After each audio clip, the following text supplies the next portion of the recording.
SD-Kraftfahrzeug 251 ist der grundlegende gepanzerte Halbkettenpersonentransporter der deutschen Armee während des Zweiten Weltkriegs. Seine Produktion dauerte von 1939 bis 1945. Es wurde in 4 Serienmodellen von A bis D und in 23 Basis- und Mehrfeldversionen hergestellt, von denen die Standard- und zahlreichste Version der Schützenpanzer SD-Kraftfahrzeug 251-1 war. Das Design des SD-Kraftfahrzeug 251 Transporters basierte auf dem modifizierten SD-Kraftfahrzeug 11 Fahrgestell. Der gepanzerte Rumpf bestand aus geschweißten Panzerplatten und bestand aus 2 großen Teilen, die durch Bolzen verbunden waren. Der vordere Teil endete hinter dem Fahrersitz. Er schützte Fahrer, Kommandant und Motor. Das zuvor geöffnete Gefechtsabteil sollte 10 Soldaten aufnehmen. Die hintere, große, nach außen öffnende Tür ermöglichte den Zugang zum Innenraum.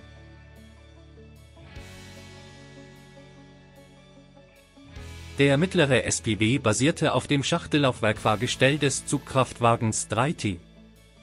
Die Triebräder waren wie bei allen Kettenfahrzeugen der deutschen Wehrmacht vorn im vergleichsweise langen Kettenlaufwerk angeordnet, um diesem eine gewisse Selbstreinigung zu ermöglichen.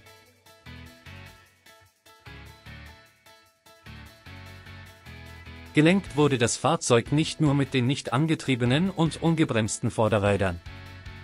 Wenn diese sehr stark eingeschlagen wurden, also mehr als 2/3 des vollen Lenkanschlages, leitete ein vom Lenkgetriebe der Vorderachse per Gestänge betätigtes Lenkgetriebe des Kettenlaufwerks eine einseitige Bremsung ein, mit der die Kurvenfahrt unterstützt wurde.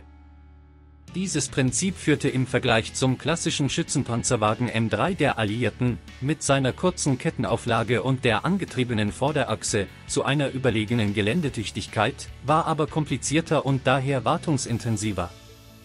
Das Fahrzeug war rundum gepanzert, oben jedoch offen bzw. konnte nur durch eine Plane abgedeckt werden, um die Besatzung vor der Witterung zu schützen.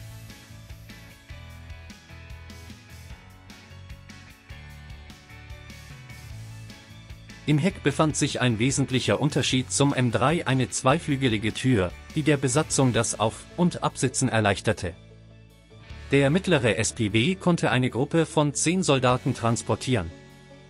Dabei bot das Fahrwerk eine bessere Geländegängigkeit als ein LKW und zugleich durch seine Panzerung einen besseren Schutz.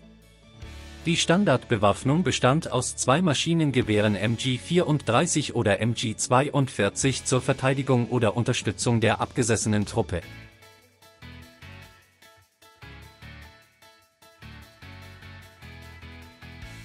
Ein Nachteil war der geringe Platz für die benötigte Ausrüstung, weshalb diese häufig an der Außenseite mitgeführt wurde.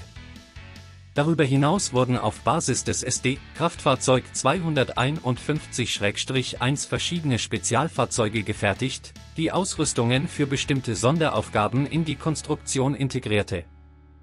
Insbesondere gab es verschiedene Varianten mit umfangreicher Funkausrüstung zur Koordination mit der Luftwaffe oder anderen Panzerverbänden.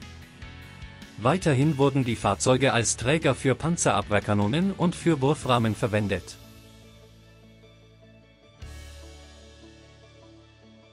Vergessen Sie nicht, meinen Kanal zu abonnieren und die Benachrichtigungsglocke einzuschalten, um weitere Inhalte zu erhalten.